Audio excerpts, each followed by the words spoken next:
So the first card you have for your past is the Five of Pentacles. Yeah, so I'm seeing a situation here. Obviously it wasn't a happy situation. But I don't think it was dramatic as what's on this card. And I think it might be tied in with a few other things as well. I'll try and explain, hopefully I can explain what I'm seeing. I think someone might have had the wrong impression of you for some reason. And maybe this was around the workplace, I think. And I think before this incident actually happened, you probably felt some kind of negative feeling, some kind of negative vibe or whatever around this person. So you knew they had some kind of negative idea about you or something. It was well before whatever this thing happened. Now, I don't actually think you've done anything. I think there were some mix-ups or something. I think they just had some idea in their head that they couldn't trust you, and then they went with that. And I think everything you did and said kind of added up to the evidence in their head or something like that. So yeah, I actually don't think this was anyone's fault at all. I think it was a series of maybe a series of mistakes or something. So I think this was something about the actual incident was something about getting numbers wrong. Maybe you accidentally mixed up some dates, or maybe it was a phone number. It's something to do with getting numbers wrong. But maybe, I think because they had these feelings toward you and this idea about you, I think that might have been making you feel quite nervous around this person as well. And so then everything's a lot more awkward, and then you might say more awkward things, and then they say, well, see, they can't be trusted, or they look at you funny, or, you know, so it kind of makes it all awkward. Now, yeah, if this is all resonating, I don't think there's anything you can really do about this. There's nothing you can really say. I think anything you do say is just going to sound like an excuse to them or more evidence for them.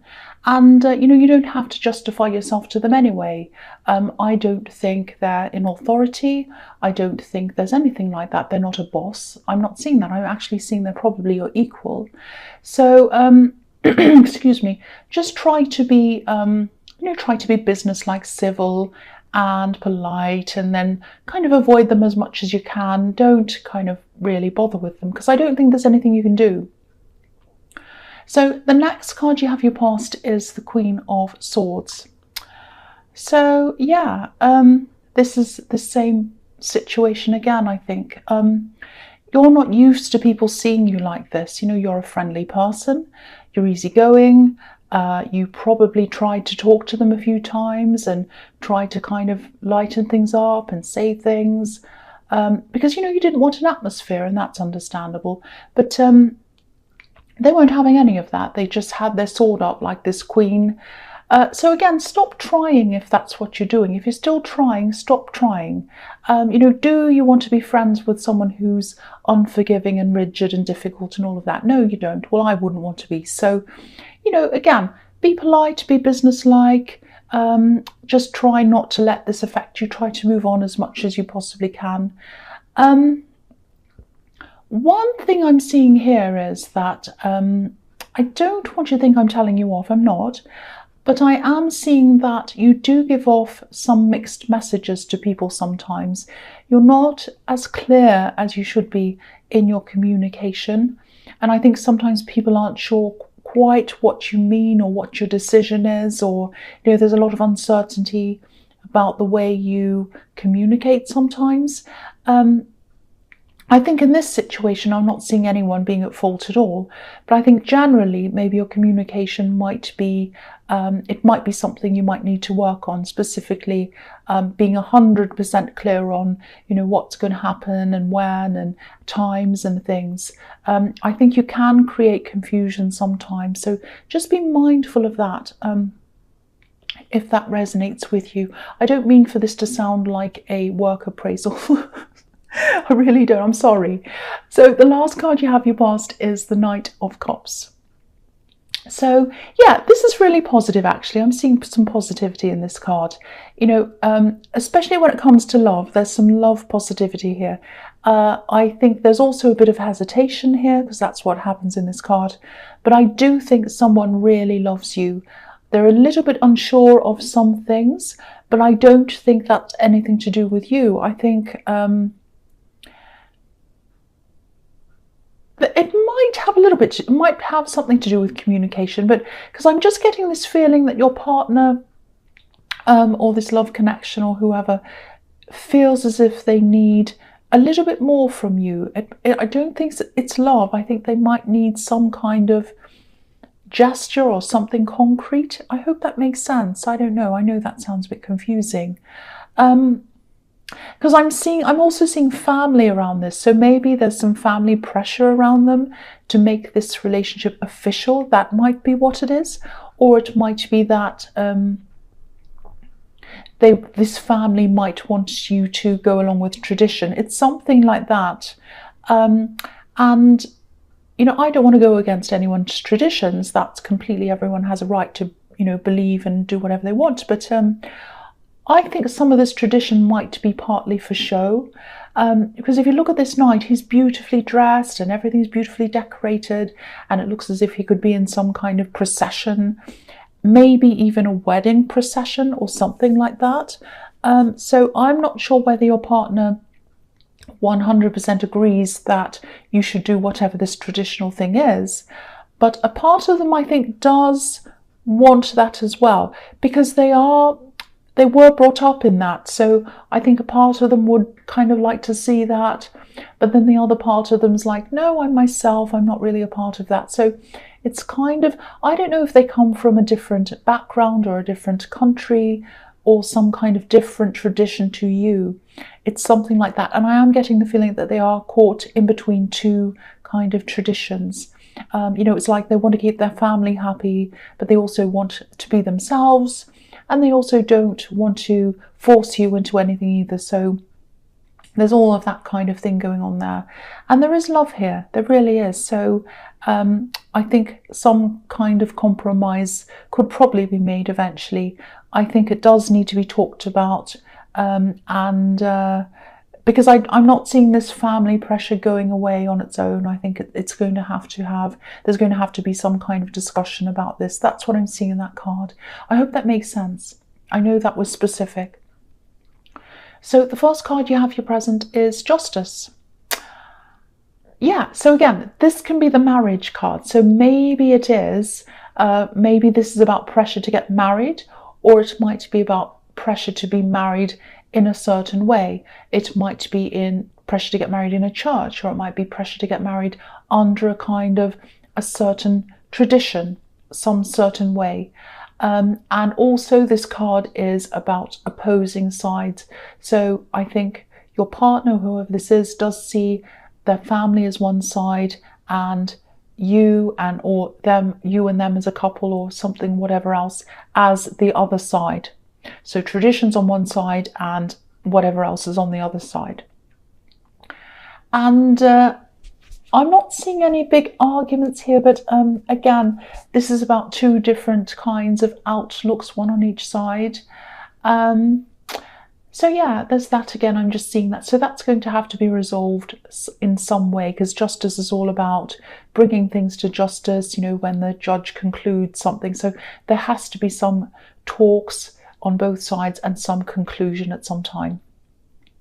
So the other thing I'm seeing here is that there might also be some, not opposition, but some awkwardness maybe. And this might actually be coming from your side of the family. Again, I don't think they're opposing this relationship. They're not against it. But there is a little bit of awkwardness coming from them. There's some kind of uneasy feelings. I don't know. I think this might actually have something to do with an ex. Maybe your family is still friendly with this ex, or they might miss them, or they might miss the way things used to be when you were together, or it might be that, you know, they're missing the way they're imagining things used to be, because sometimes people have rose-colored glasses when they think about the past. So obviously, if this is an ex, things weren't perfect because you're not together. Otherwise, you'd still be together if it was perfect. But you know, I do think some people in your family might have an idealized view or version of not just your relationship, but that time, when you were with them, I think there was probably more family harmony around that time. Maybe it was a kind of a simpler time. But whatever happened in the past and all of that is separate from your relationship now, of course. I just think they're seeing this sort of special time that they'd like to see back again.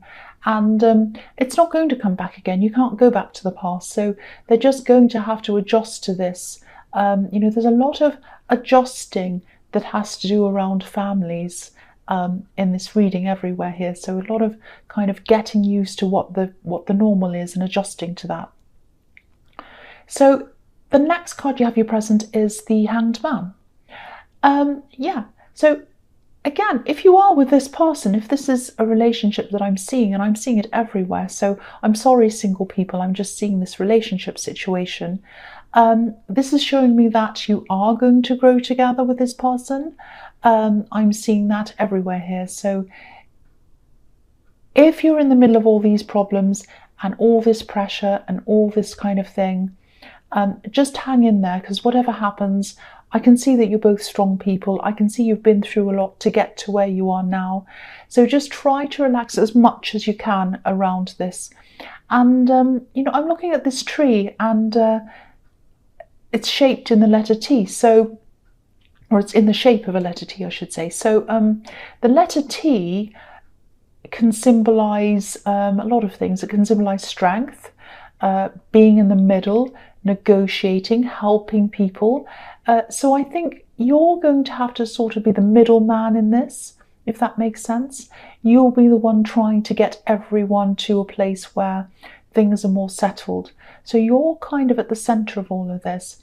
So, if this is resonating with you, definitely ask for help. Don't do everything yourself. Don't, especially when it comes to your partner's family, they should definitely be the main person who deals with their own family. But I think a lot of people are going to be looking up to you for direction. I think you're the natural person to take charge in all of this. That's what I'm seeing. So, don't stress, because this is going to work out for you as a couple, I'm seeing, in the end. But again, both families are going to need to be helped through this, guided through this. So the last card you have your present is the Six of Cups. Yes, here we are. Here's this idealistic time. There's a lot of family in this whole reading. This is a lot of family. This is this beautiful, magical, so-called magical time that these people in your family are remembering. It's sort of like a golden age with golden cups and springtime and flowers and picnics and everything was fine. That's a fairy tale, and it's all in the past. What happened is you walked away from that. And I think what happened was you walked away from this ex or whatever, you separated or whatever. And I think when you walked away from pretending everything was fine, that you had this big facade going and everything was wonderful. So I think in the end, you just had to do what was right for you. And I think your family, probably your parents, and I think especially one parent, would have liked for you to have stayed with this ex, because on the outside everything looked like this card, all perfect, and flowers and roses, and not roses, but flowers and innocence and sunshine and all of that. But that's the outside. They didn't live your life on what was going on inside yourself. They couldn't see what all of this felt like for you. And obviously things were not right for you because you're not with that person. And I think your peace of mind and your feelings were more important than how things looked to other people. And that's why you didn't keep up with this. So you definitely made the right decision, and that. I don't need to tell you that. But they're going to have to be convinced a little bit of that, and that's all part of this adjustment. So the first card you have for your future is the Five of Wands. Right. This is a big mess. This is the messy card. The messy card. I think this is about this work situation, and I don't think this person's going to do anything to you directly. They're not going to sabotage you. They're not going to chase you around with a stapler and staple your clothes together or whatever. I'm being silly, I'm sorry. So yeah, they're not going to harm you directly. They're not going to make problems for you directly. But you should still be a little bit careful with this person, because I think they might be watching you very, very closely, kind of watching, waiting for you to do something wrong. And I'm not saying this to make you paranoid. You probably already know this anyway. I actually don't think they'll find anything. I mean, nobody's perfect, of course, but I think anything they'd find to blame you for wouldn't be enough to get you into trouble. So, just be a little bit careful around them. Do things like, if they send you an email, for example, just be very careful of how you reply to them. Don't reply quickly without thinking, because they might use little things you say against you or whatever. Just think about what you're saying, just to cover yourself. But again, I'm not seeing anything they could accuse you of, and I'm actually not seeing anything negative coming out of this for you either. I don't think they're going to have you fired. I don't think they have any grounds to do that. I don't think they have any ways to get you into trouble, really. But yeah, be aware of this, but don't stress about this either. If they want to spend their time watching you, let them. That's fun. Let them do that. Put on a show. Do a kind of wave around at them every time they stare at you. Go, hey, how are you? I'm silly, I know. Just, you've got more important things to get on with than worry about this person. So the next card you have for your future is the Hierophant. So yeah, again, here it is again. It's coming up again. So this is a huge thing. I know this is specific as well. So if this isn't for you, I'm sorry. This is for someone who has to hear this. Again, in this card this is tradition, this is authority. Now, I don't know if you're planning to spend any time with your partner's family. You might get an invitation from them soon if you haven't already. And I'm seeing traveling here as well. So it might be that they have to travel to be able to spend time with you or your partner or both. And maybe they're physically away from you. They might be in a different country even. It might be that. And I think, when you get together, this is probably when they'll start opening up this discussion. And if you're kind of anticipating this, if you know that this is coming up and you're going to have dinner with them or spend time with them or whatever and have this big talk, I can see why you're nervous if you are feeling like that. Because yeah, I constantly keep on seeing tradition and these two sides and rigidity and all of that kind of thing. And there are two pillars on this card as well. So I'm seeing these two sides on here as well. So yeah, they are going to be pretty hard line, I think, about their beliefs. I don't think they dislike you. I actually think they do like you. But I think you are probably going to have to sit and listen to a lot of things. You might even feel as if you're being lectured to for a while. You might have to sit and nod and smile a lot, and you might have to be careful not to tread on any toes. But I think as you kind of become more familiar with them, you'll become more relaxed with them, and I think then you'll be able to have better talks about all of this situation. You're going to have more talks in the future, but don't worry about that. It's okay. These aren't the most relaxing talks in the world, but they're going to be okay. They do like you. That's what I'm seeing. So the last card you have for your future is the Emperor. Again, rigidity and authority and all of that kind of thing. I keep seeing this again. Rules and all of that. So these people follow these rules, and their traditions are very, very important to them. Again, they're not bad people. They're not scary people. They're not tyrants. They're not, ready for battle like this Emperor in his, in his suit of armor. They're not like that. They're not going to come and battle you. So don't worry about that. I just feel as if I need to keep on saying, I should say, don't worry too much about this. I think this is all just a matter of merging things together in a positive way. And I don't think that, I mean, they do have very rigid, very set traditions, but I don't think they're so rigid that they're going to force anyone. I think you'll find in time when you get to know them, they're human and they're nice people, and I think they've been brought up a certain way, and that's absolutely fine. But I think they do like you, and I am seeing a kind of a more comforting ending to all this. I don't think the end's going to be a big fight or anything. I'm not seeing anything like that, so don't worry about that.